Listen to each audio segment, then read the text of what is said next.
So I think the first time that I felt God's call on my life really was even before I properly came to faith. I would have always said that I was a Christian, but I had an experience when I was in Israel, in Jerusalem, in my early 30s, and really felt this call that kind of got placed on my heart to go back to church or to go to church really. And I think we can forget how difficult it is to walk through the doors of church for the first time.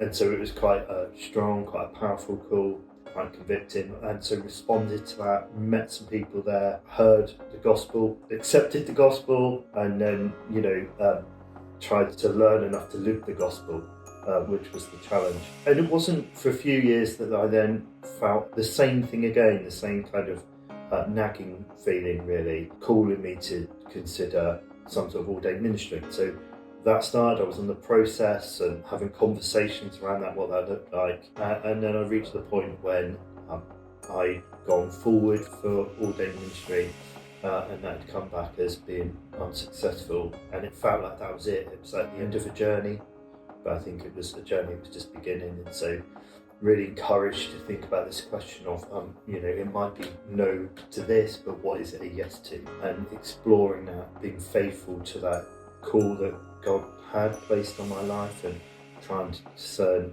where that was. And so I did some children and youth work in local parish, studied some theology, and then a few years later it came back up again about ordained ministry, and with a whole different sense to it, a whole different feel to it, where God was kind of leading me along more rather than me trying to push the whole thing forward. And so I think for me it's just about being loyal to that call, about being obedient, I think the word is, to that call, and responding to it. And I think the thing that has kind of marked that off at different junctions for me personally has been this sense of not really being good enough for that, and of really challenging my own self-perception and pushing against those boundaries and discovering all the time that God is there, that God makes me good enough, and that the sacrifice of my obedience is honoured in the love and the grace of God.